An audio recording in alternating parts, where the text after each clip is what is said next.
Economics Roundtable. We have a very special presentation for today. And let me remind you to please use the chat button if you have any questions or comments, and we'll try to call on you when we get to the Q&A part of the program. Before introducing today's special speaker, let me remind everyone what we have coming up for the fall. If you took economics at UCSD or pretty much anywhere else, I'm guessing, I know you've heard about the Taylor Rule for monetary policy. Professor John Taylor from Stanford University is one of America's most prominent macroeconomists, and he'll be here at UCSD on campus October 6th. That's at 7:30 in the morning, and that'll be held at the faculty club. Our steering committee will be meeting soon to decide on the program for 2024.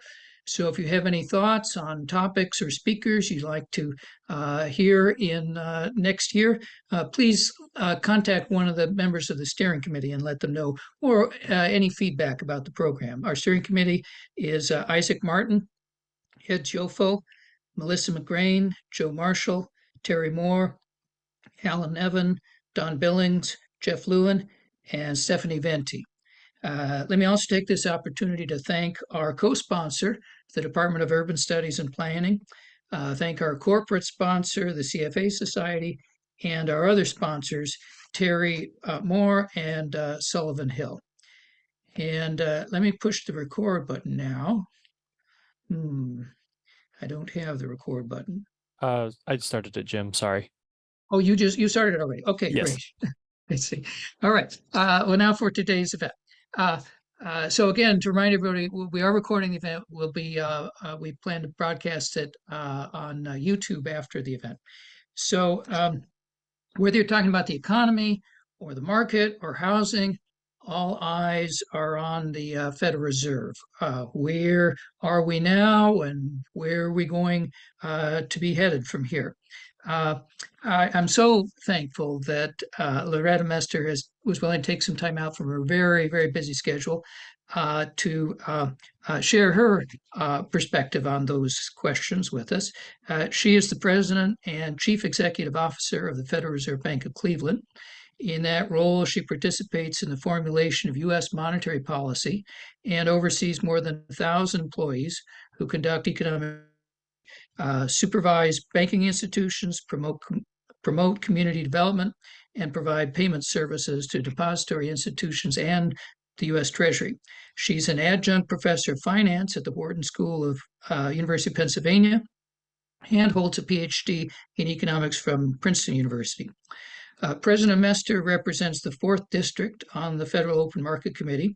She's been known for some time as one of the inflation hawks in the Fed, and so her perspective on where we stand at the moment is very critical. Loretta, thank you so much for joining us today. Well, thanks very much, Jim, for inviting me. I really want to thank you and the University of California, San Diego. I'm really looking forward to this. I really like the Q&A part of this because hearing what's on your minds helps me hone my own views about the economy. But as Jim said, I'm going to start with a review of economic developments and my perspectives on monetary policy. And I should remind everyone that the views that I'm going to present today are my own views and not necessarily those of the Federal Reserve System or my colleagues on the Federal Open Market Committee.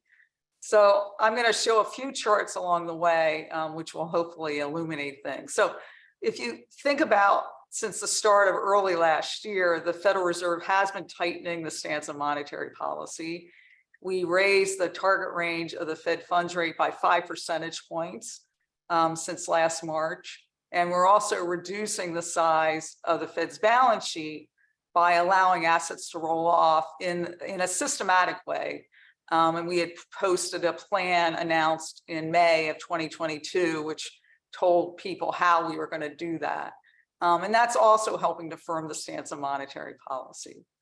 So at its meeting last month, the FOMC decided to maintain the target range of the Fed funds rate at 5 to 5.25% in order to allow the committee time to assess incoming economic information and the cumulative effects of the tightening done so far.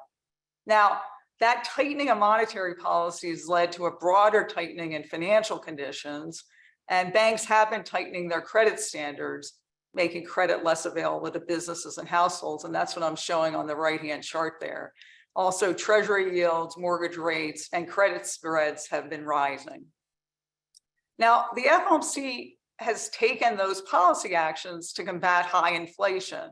Inflation's well above our policy goal of 2%. And while higher interest rates have made it harder for some households and businesses to borrow, high inflation is a hardship for everybody in the economy. In fact, we held a recent Fed Listens event in Cleveland with Governor Bowman was here. And we heard from many community development practitioners that lower income workers are now able to find jobs that pay considerably more than what they earned before the pandemic. But for many people, those higher wages haven't kept up with inflation. So those workers are really finding it hard to make ends meet, and they're having to make hard choices about what to spend their money on. But I also want to remind people that high inflation also imposes longer run costs on the economy. It makes it harder to plan for the future. It affects people's decisions about getting an education or training for a new job.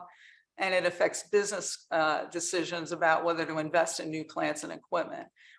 And those types of investments in human and physical capital help to determine our economy's pace of innovation, its productivity growth, and therefore its potential growth rate, which again determines our longer run standard of living. So it's costly to our economy in both the short run and in the long run to allow inflation to remain so high for so long. And the Fed is committed to returning the economy to price stability. Now, the monetary policy question is whether the current level of the Fed funds rate is sufficiently restrictive to keep inflation moving down in a sustainable and timely way to our goal of 2%. Now, to assess that question, I think it's important to review how the economy got to where it is today and the progress that's been made. So if you think about the start of 2020 before the pandemic, the US economy was actually on very solid footing. It was the 11th year of the expansion. Things look quite good from the perspective of our monetary policy goals. The unemployment rate was at historically low levels. Employment growth was strong. Participation in the labor force was solid. And the inflation was near the FOMC's long run goal of 2%.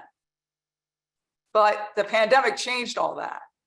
The economy shut down in March 2020. Fiscal and monetary policymakers took aggressive actions to support households and businesses, ensuring that credit continued to flow and to limit the lasting damage to the economy. And then when public health statistics began to improve in May 2020, many parts of the country began to relax some of their stay-at-home restrictions, and the economy began to reopen. But spending patterns had changed, people had left the workforce, and supply chains were disrupted. And really, those forces are still having an effect on the economy today. The imbalances between demand and supply in an environment of very accommodative fiscal and monetary policy led to an increase in inflation starting in the spring of 2021. Now, the good news is that the monetary policy actions taken to date are helping to moderate demand and alleviate some of that imbalance in the economy that had contributed to price pressures. If you look at real GDP, it grew at a below trend pace of less than 1% last year, down from a very robust pace of about 5.75% in 2021. And that slowdown in activity is most apparent in interest rate sensitive sectors, including housing, manufacturing, and business investment. For example, some of the business contacts in Cleveland's district, and the Cleveland Federal Reserve District includes the state of Ohio and parts of Pennsylvania, Kentucky, and West Virginia. Anyway, those contacts tell us that they are pulling back on construction projects due to the higher interest rates and general economic uncertainty about where the economy is going. Now, on the supply side of the economy, disruptions in supply chains have generally improved over time. Our contacts are reporting that bottlenecks have eased, and survey data indicate that delivery times have shortened. And businesses also say that over time, they learned how to better navigate supply issues. And that's very welcome news because price pressures can be alleviated through both further moderation in demand and further improvement in supply. Now, in many respects, the economy has been more resilient than many people were anticipating late last year. At that point, many of our business contacts were telling us that they expected the economy to enter a recession this year. Now, when you ask them, most think there won't be a recession this year, and many think that even if demand slows down some more, a recession will be avoided, or if there is one, it's going to be a very mild one. Now, I think the economic outlook has been very difficult to pin down, partly because the pandemic and the responses to it from households, businesses, and monetary and fiscal policymakers are still affecting the economy. For example, consumer spending, which is about 70% of GDP, has been particularly resilient. It's been growing at an annualized pace of about 3.5% so far this year, which is a pickup from last year's pace. And of course, that spending has been supported by strong income growth and the savings that have been accumulated during the pandemic. The pandemic also affected not only the level of spending, but the pattern of spending. The mandated shutdowns and voluntary pullback in demand for high contact services led to a shift in spending from services to goods early in the pandemic. And then when the economy reopened, demand surged and was supported by those fiscal transfers and accommodative monetary policy. Now, since early 2021, spending has been shifting back from goods to services, but neither spending level is back to its pre-pandemic levels, the trend before the pandemic. And if you adjust for inflation, spending on goods remains elevated and spending on services remains below its trend level. They're heading back towards trend, but they haven't gotten there yet. Now, housing has also behaved somewhat differently than might have been expected. Now, of course, many people wanted to change their living arrangements early in the pandemic, and sales of both new and existing single-family homes surged in 2020 and 2021. And in response, new home construction also moved up sharply. Now, last year, higher mortgage rates led to a sharp decline in housing starts, but now actually conditions appear to be bottoming out and housing activity has started to move up again. Now, that's slightly more reflective of structural issues in the housing market. There's a long-term shortage of available housing, and that's coming to play here. It's not just cyclical. So housing construction and prices have been holding up better than one might have expected, given the level of interest rates. And contacts in construction tell us that they expect the public sector and infrastructure spending is also going to support construction activity going forward. The pandemic has had profound effects on the labor market. When the economy reopened, labor demand well outpaced labor supply, putting upward pressure on wages and price inflation. Now, there is progress being made in bringing demand and supply into better balance, but I would say it's slow progress and demand is still outpacing supply in the labor market. The monthly pace of job growth has been slowing over the past year. However, it remains robust, with payroll gains averaging more than 240,000 per month from April to June. And the unemployment rate is 3.6%. That's near its 50-year low. And it's been basically at that level for over a year. The number of job openings has been moving down, but the ratio of job openings to the number of unemployed workers is more than 1.6. And that's well above the 1.2 level we saw in the strong labor market conditions in 2019. So, that was things are slowing in the labor demand side of things, but a lot of buts, it's still a robust labor market. Now, we have seen an adjustment in labor supply over time. When the pandemic hit, many people left the workforce. Some needed to take on the responsibilities of caring for their children or for elderly members of their family, and others just chose to retire. Since then, labor force participation has been improving.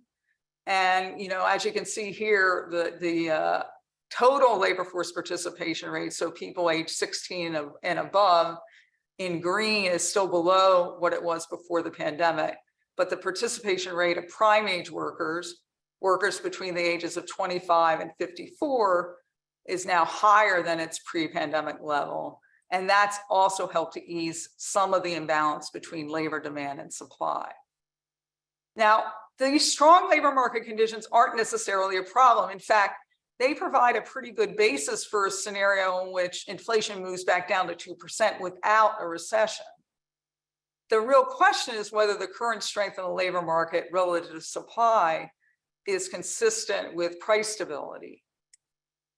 And here we need to look at wage trends.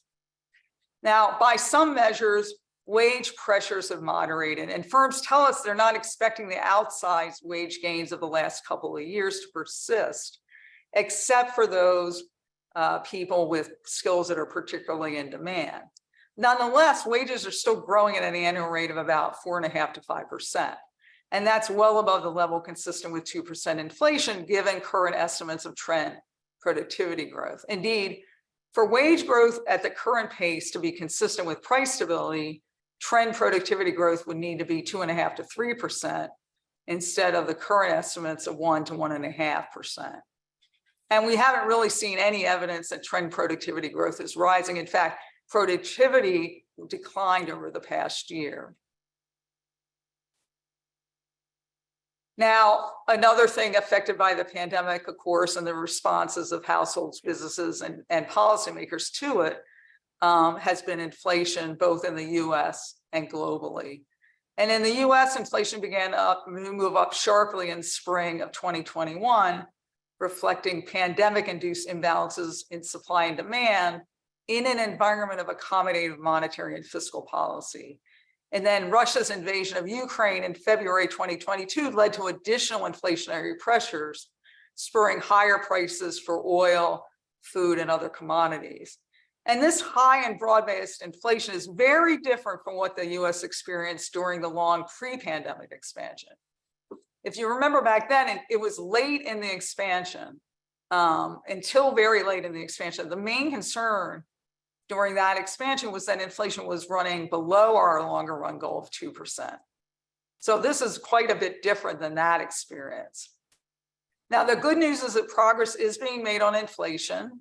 Inflation levels, both the headline numbers, which include food and energy prices, and measures of underlying inflation, including the core, median, and trim mean measures, have moved down from their peaks. Measured year over year, total PCE inflation peaked at 7% in June of last year. And as of May of this year, it has fallen to just under 4%, reflecting sharp declines in energy prices and a deceleration in food prices. Now, unfortunately, we see less progress with core inflation, which excludes food and energy prices. Core PCE inflation peaked in February 2022 at 5.4%. And it's moved down a bit since then, but progress has stalled, with core inflation running about 4.6% over the past 6 months. Of course, food and energy prices matter for consumers. And if you look at the Fed's inflation target, we measure that and define it in terms of total PCE inflation, which includes food and energy prices. But economists like to look at measures that exclude those components because they often give a better read of where inflation is headed. And currently, the core measure indicates that inflation is stubbornly high and broad-based. When you actually look at the components, we see that inflation in both core goods and core services remain high. And again, that's very different from the pre-pandemic expansion, when core goods inflation was slightly negative, right? You can see that in the green here. And it was falling goods prices were actually pulling inflation down. Now, currently, core goods inflation has declined over the past year, but it's remaining above 2%. Now, consumers spend a larger share of their income on services than on goods. About 65% of the total consumption basket is core services. About 24% is core goods. The rest of the basket is energy, which is 4%, and food at home, which is 7%. Now, because its expenditure share is higher, services have a higher weight in the inflation indices than do goods. And service inflation also tends to be more persistent than goods inflation. Housing services is measured by rents and imputed rents for owner-occupied housing. That constitutes about 15% of people's total consumption spending, and it's a large and cyclically sensitive component of services inflation. So as you can see here in the orange, housing services inflation remains elevated. And basically when the economy reopened in 2021, housing demand surged and so did rents. Now last year, rent inflation began to come down and the growth rate of rents in new leases, which is a good predictor of housing services inflation, fell and it's remained low.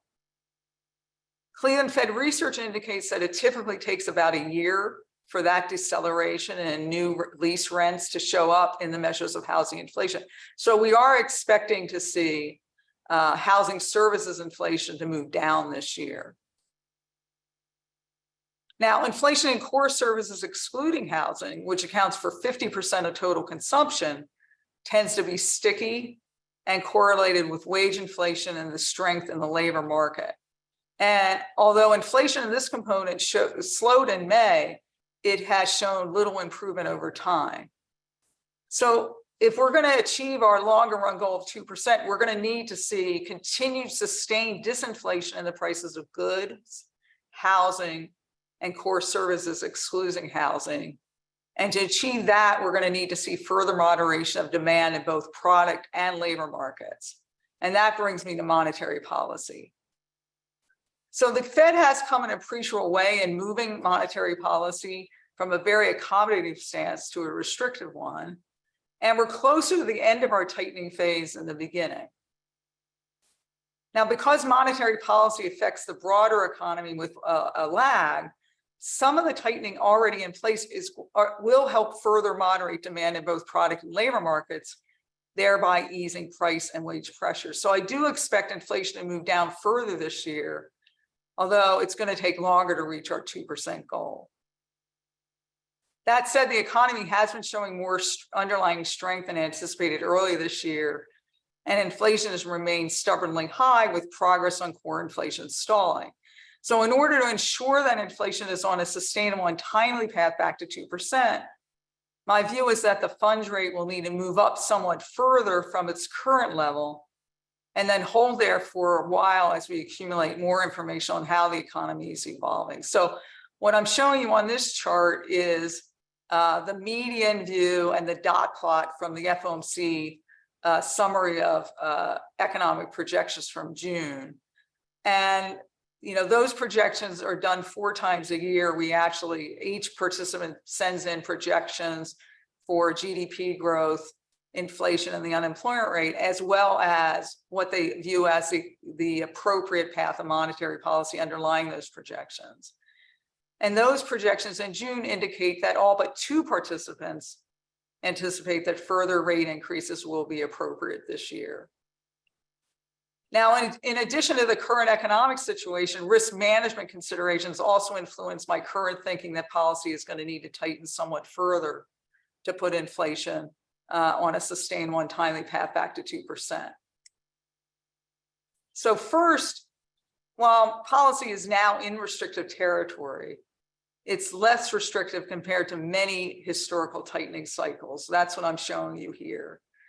And that partly reflects the fact that when we started tightening in March 2022, policy was very accommodative. That's the pink line here. So much of the tightening we've done was to move policy to a neutral stance. And until recently, the real policy rate, that is the nominal rate adjusted for inflation, has been below minus 0.5%. And that's the median projection among FOMC participants of the long run real Fed funds rate. So you can consider that an estimate of the neutral rate. Now, as inflation falls, the real rate is going to rise even without further increases in the nominal Fed funds rate. But waiting for that passive tightening to happen risks allowing inflation to remain elevated for longer.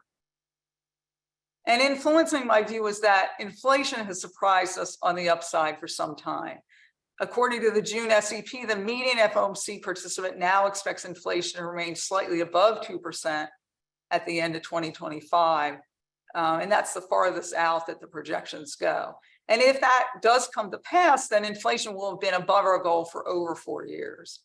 And that's also ignoring the risks that could play out, which most participants see as tilted to the upside for inflation. Now, a more timely path back to 2% inflation, which would be encouraged by somewhat tighter monetary policy, is desirable because the longer that inflation remains elevated, the higher the risk and inflation expectations could become unanchored from our 2% goal. And once households and businesses believe that inflation will remain elevated, those expectations influence their savings and investment decisions and wage and price setting behavior. And that makes it just that much harder to bring inflation back down. So far, most measures of medium and longer term inflation expectations have remained reasonably well anchored in a range consistent with our 2% inflation goal, although they are at the upper end of that range. And those measures suggest that even though inflation is currently high and has been high for a while, people are expecting it to return to 2% over time. However, other evidence suggests some caution here. Now, as part of the Cleveland Fed survey of firms' inflation expectations, in April, we asked top business executives what they thought the Fed's inflation target was. And the mean response was 3.1%. Okay, so that's higher than our target of 2%, but it's also nearly a percentage point above the response before the pandemic. So that's moved up with inflation.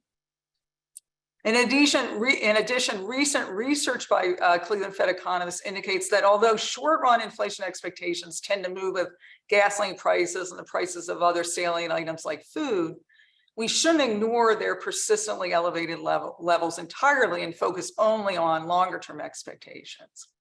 So what the researchers find is persistent differences in inflation expectations across consumers at different ages, and that households form their expectations of inflation based on their own lifetime experience of inflation.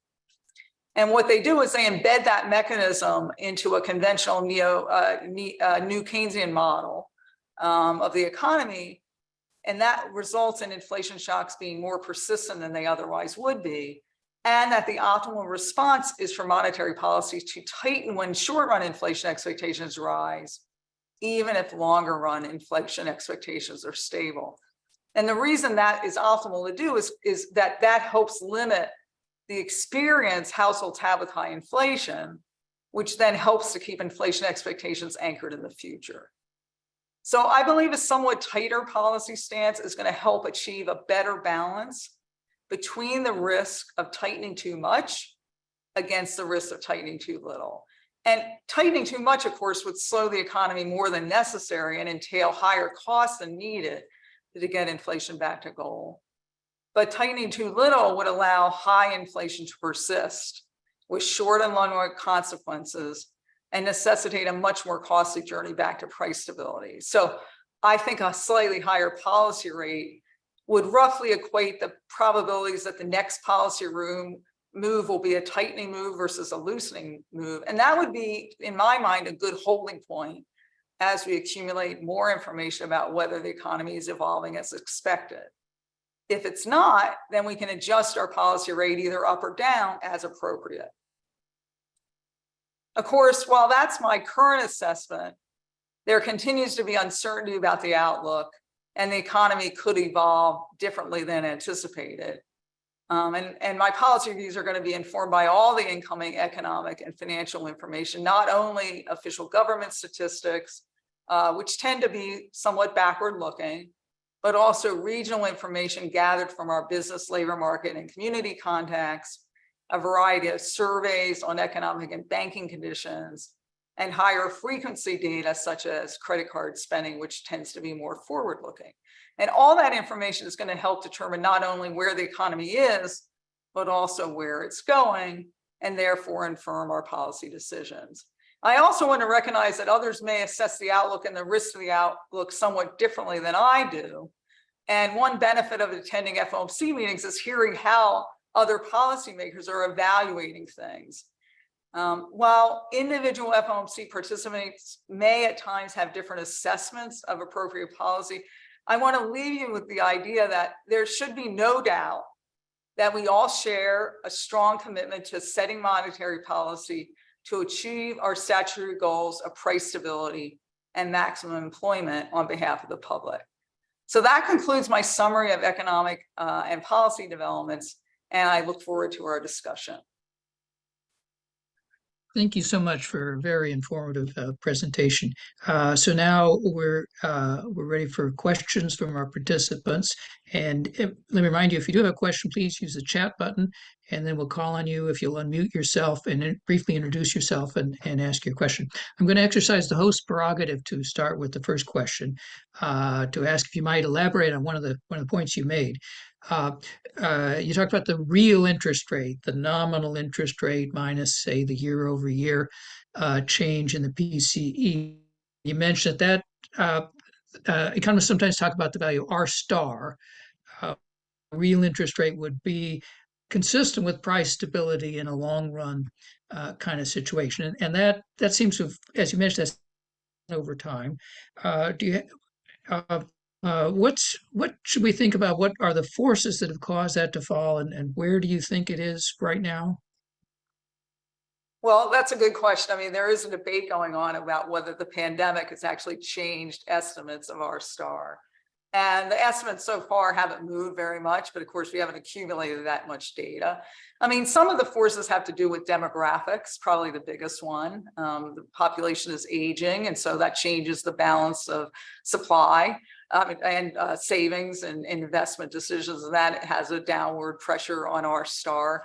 Right now, if you look at the SEPs and the chart on the real funds rate I showed, the estimates of the longer run nominal Fed funds rate from those projections is still 2.5, which is where the median is still 2.5, which means that if you take off the 2% inflation target, that's minus a half or 0.5% for the real rate. So again, there are reasons to think that perhaps it's moved up in the short run.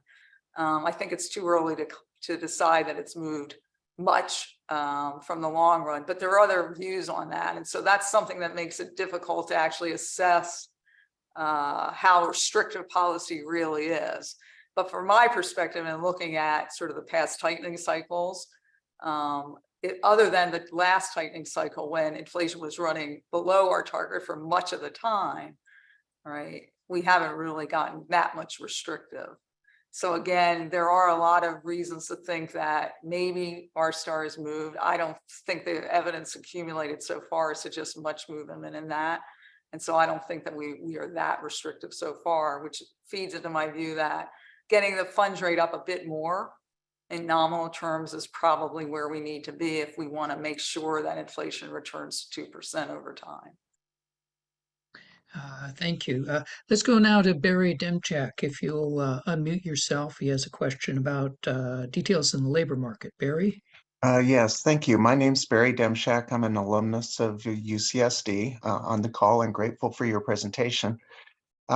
Noticing that the discussion seems to focus on the indigenous U.S. population, which is to say looking backwards before the mass migrations that are occurring right now. What effects will mass migration have on unemployment, government service costs, wages, housing costs, and growth? Well, it's an interesting question. I mean, one of the things that's happened over time, and if you have to look over time, is that immigration to the U.S. has fallen, And most recently it's picked up, but the trend has been down. And of course, labor supply, in the U.S., given the demographics, is dependent on immigration into the U.S. So some of what's happening, in the labor supply is not cyclical. Some of it was affected probably on the long run with the pandemic, but also immigration trends, are affecting what's going on over the long run in the U.S. So I've heard from many businesses that it would be great if we had a different policy with respect to H-1B visas and the way of try to make that less restrictive so that we have more qualified workers coming into the country. But I think you've pointed out one of the factors that is, one of the factors affecting the labor market, and that demand and supply imbalance. So, Fed policy works on the demand side, other factors, including migration, immigration flows, retirement policies affect the supply side. Thank you. Rafi Zaman had a couple of very interesting questions. Rafi, you want to unmute yourself? Yes, thank you, James, and thank you, Governor Mester. My question is, we are going along the quantitative tightening path. What impact, if any, do you think that will have, and what sort of indicators would you be looking at to see if it's creating more financial stresses in the financial stability, banking markets, and so on? My other question was, how effective is monetary policy when it comes to services, especially ex-housing services inflation? Thanks.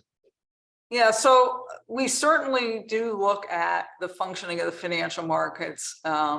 We do that anyway, but with quantitative tightening or the runoff on our balance sheet, right, we're particularly attuned to making sure that the markets are functioning, and that by allowing the assets to run off, we're not contributing to any kind of stresses in the markets. And I can tell you that we have not seen that our balance sheet runoff, which is gradual and we well publicized how we were going to allow that runoff to go well in advance of allowing it to happen, has not caused stress in the financial markets. The financial markets are functioning, and we're not disrupting that with our balance sheet changes. There are a lot of estimates, various estimates from academia and central banks on how much impact both the quantitative easing and the quantitative tightening is having. I mean, in some sense, right, once we've set up the flow out of the balance sheet, off of the balance sheet, we take that as sort of a part of the environment, a policy, and then we use our policy rate, the Fed funds rate, as the active tool of policy. So you don't necessarily have to have a great, precise, very precise estimate of the effect of the balance sheet runoff. We know directionally, right, that it will have a firm policy. We don't need to know exactly how much it is, because we're going to look at progress toward our dual mandate goals and adjust our policy rate, the Fed funds rate, appropriately. And that's what we've been doing. So the effect is on there, but we also, we take that into account as part of the environment, as we do other factors affecting the U.S. economy, including what happens abroad through the net export channel into our GDP growth, as well as what's happening on the fiscal side. And so that's kind of how it works mechanically. And your second part of your question, remind me again what it was. Sure. How effective is monetary policy in terms of controlling services inflation, especially ex-housing services? Right. So you're right in pointing out that that's less cyclical. And so in some sense, we're seeing the effect of monetary policy first, right, on the more cyclical part. But I would say that we do know that services, core services ex-housing is related to the strength in the labor market and wage inflation. So, if our policy is working to moderate labor market demand, which it is, and getting that imbalance into better, supply and demand in the labor market into better balance, it will eventually affect the services ex-housing part of inflation. So again, as I said, we're going to need to see goods inflation continue to move down, housing inflation move down as it's expected to do, and that services ex-housing, which is a large part of the inflation, it's just all continue to move down in order to get back to 2%, our 2% goal. So we're in the process of that happening, as you can see, for goods. And there's pretty good evidence in terms of the modeling that we're starting to see it in housing. it's that stubborn core services X housing. Now, I should point out that last month we got a pretty good reading on that, but it's 1 month's number. So again, I think we're going to need to see accumulating evidence that that's happening. Thank you. Thanks. I see, Loretta, your former colleague, Jeff Lacker, has logged on with a question for you. Jeff, you want to unmute yourself? Sure. Hello, Loretta. Hey, Jeff. Greetings. Yeah, good to see you.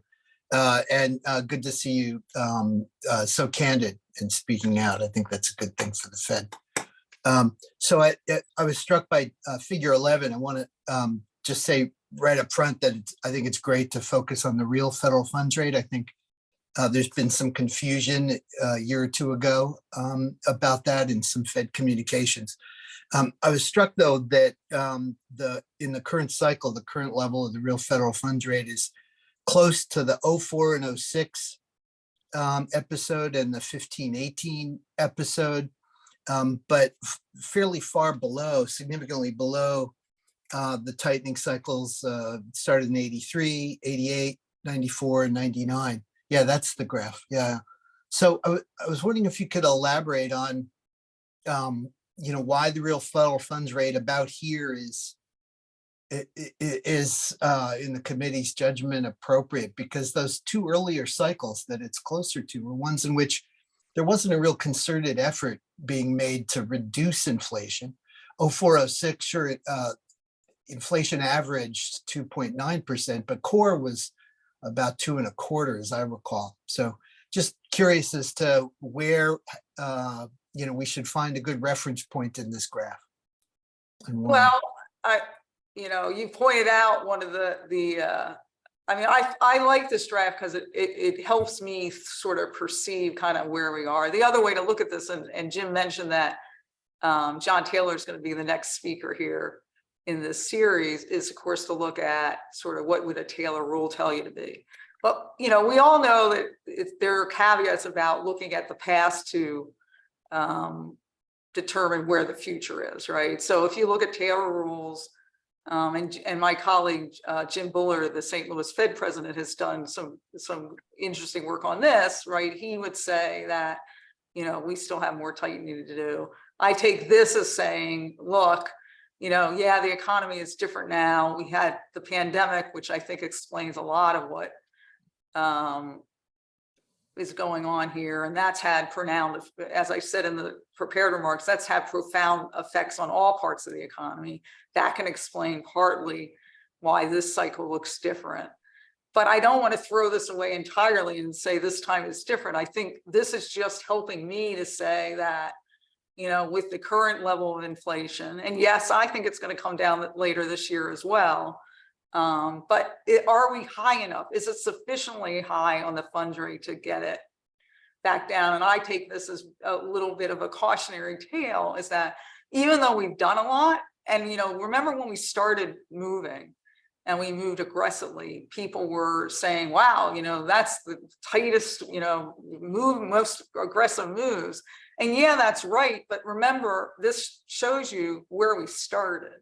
So again, I think it's the reference point has always got to be sort of how high was inflation when we started, right? And that explains a lot of the first part of the tightening and why we thought it was appropriate to go as fast as we did. And now I think it is appropriate that we don't have to go at that clip. Now we're talking about, are we done yet and just hold for a while and get inflation back down, or do we move up a little bit more? And I guess in June, I was in the camp that we move up a little bit more. And in assessing where things are today, I'm still in that camp. Yeah, there's a lot, data's coming out before our next FOMC meeting, and I want to look at that as well. But I do think that, being a little bit up on the funds rate, and we're certainly closer to the end of tightening than the beginning. I'm not Jim, you introduced me in the beginning as one of the hawkish members, and I guess I don't know whether I'm hawkish. I try to be sort of very much balanced here. But, part of it is like the risk management. I think I probably put more weight on some of the longer run costs and inflation imposed on the economy. And I am concerned about some of those. So I think a timely path back to 2%. And it's hard to say timely if it's going to take over 4 years, but timely with that perspective is what persuades me that we need to go a little bit higher in the funds rate. And maybe I'm also hopeful that inflation will come down faster than I think it will be. That would be a great thing. I would not be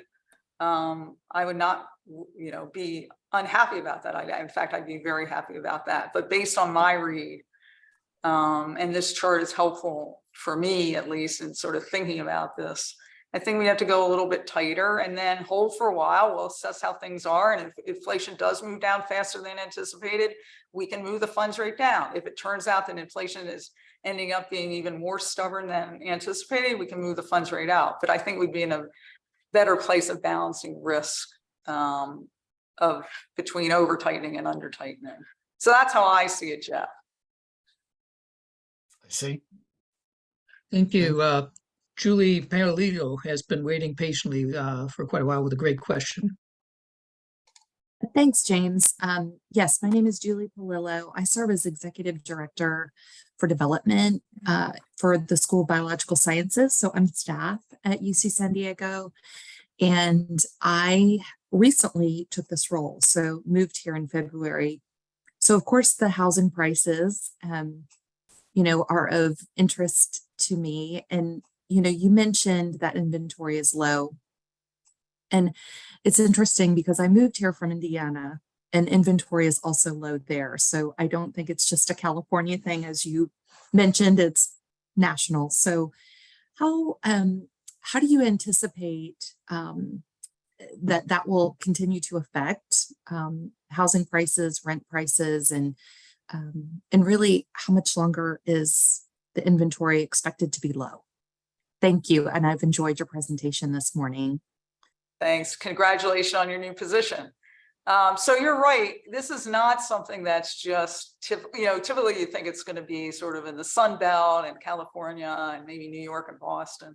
This does seem to be nationwide. We certainly hear it out here in the Midwest. A number of construction contacts basically just said it's very much that supply is not keeping up with demand. And of course, that imbalance was exacerbated by the pandemic when a lot of people found out that it wasn't very fun to be cooped up in a very small place. And a lot of people sought housing elsewhere that was more accommodative to being able to work from home, et cetera. So that affected the market. And I think that's partly why we haven't seen as much I would say decline in housing prices and rents that you might expect to see given the rise in mortgage rates. You certainly have seen, if you look at the GDP chart I showed, a decline in housing investment. So again, the higher interest rates are affecting the housing market. I don't think the housing supply shortage is going to be immediately, worked off. I think we will see prices starting to come down because demand is going to better balance with that supply. But Holly Wiederman, who's on our board of directors, is she does affordable housing, and she says that really is not really a cyclical business. There's always demand for affordable housing, and so some of the pandemic was very hard on that business, but there's work going on to try to address that with some of the support from the federal government in terms of tax abatements and such. And there's also conversions going on. So as you know, the office market is one of the things affected by the pandemic. More and more looking like remote work is here to stay in some sort of form. And so conversion of office buildings, especially the older office buildings, into housing is going on. But these are longer run developments. So I do think that house prices are going to start to come down, but it's going to take longer and probably a more delayed cycle than typically we see given the tightening that's gone on in the mortgage rate part of the economy. I hope that helps.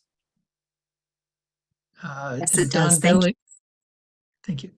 Don Billings is a former Fed researcher, investment banker, and member of our Roundtable Steering Committee. Don, what was your question? If you can unmute yourself, or I'll read your question if that doesn't work. You there, Don? Okay, let me read his question. In its role as bank supervisor, the Fed acknowledges the need for rules to be countercyclical, but bank behavior tends to be pro-cyclical. Today, banks are tightening credit, for example. How do you look at this interplay of monetary policy and private credit?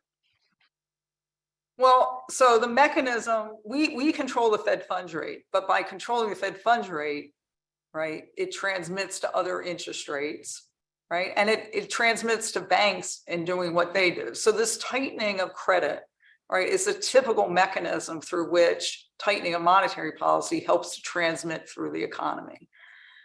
Earlier this year, of course, there was stress in the banking industry, right? There were some failures, Silicon Valley Bank in particular, Signature Bank, and that added to stresses in the banking markets. And the question was, were banks going to tighten their credit standards more rapidly because of that stress and over and above what we'd expect to see given the tightening in monetary policy? And there was for a time an effect on that, on bank behavior. But right now, when we talk to our bankers, and if you look more broadly, what's going on really is more driven by tighter monetary policy. So the typical mechanism is at play here, but it's certainly something we're going to keep an eye on because, you know, stresses in the banking industry could lead to even more credit tightening. So again, that's part of calibrating policy to the economy. But it's not unusual, as you point out, to expect banks to be tightening their credit standards in an environment in which interest rates are moving up. And so that's the typical mechanism through which monetary policy affects the economy and helps to moderate demand. Thanks. Let me also use host prerogative to ask the last question. A couple of years back, the Fed was very frustrated. They couldn't get enough inflation.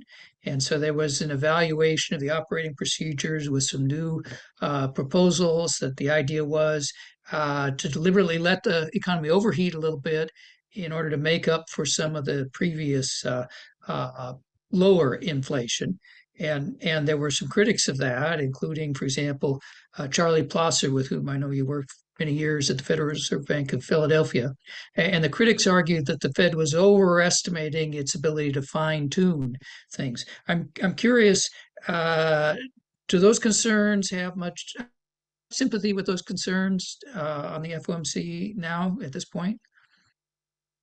I mean, we'll be doing an evaluation of the operating framework at some point because we committed to looking at it roughly every 5 years, and the time will come at some point to look at it again. My personal view is that didn't really have an impact on our monetary policy setting, right? I think what happened is we have to admit the pandemic was an unusual thing for the economy, right? And I think people forget how in the beginning of the pandemic, some of the dire scenarios that had a lot of weight put on them, and correctly so, right? Because it could have turned out very, very differently. And so what happened, I think, was in an environment like that, it's hard to project the future. And so, the chart I showed on inflation projections, yes, we underestimated, right, what was happening in the economy in terms of inflation pressures. And so we did delay, I think, in retrospect, the tightening of monetary policy, but we sort of made up for that already. And now it's again sort of understanding where the economy is going in an environment in which the pandemic effects are still being felt, right? So this isn't a simple business cycle. This is a cycle that has a lot of other structural things or longer lasting things happening at the same time, including supply chain issues. And it's that balance between supply and demand, both in product markets and labor markets, that makes it a very difficult environment. So, we have to always be humble. I mean, policymaking and the other policymakers on this call or former policymakers, I think can attest, is always difficult. I think it's been particularly difficult in an environment that we haven't lived through before. And so I think part of it's that, but we're learning. And so the next review will certainly take into account our experience in this cycle, just as the prior review and of the framework took into account the experience during the prior cycle. A great answer to that and all the questions and wonderful presentation. So let me once again thank you so much, Loretta, for joining us, and encourage everybody to be with us on campus October 6th with John Taylor. Thanks, everybody. Thank you.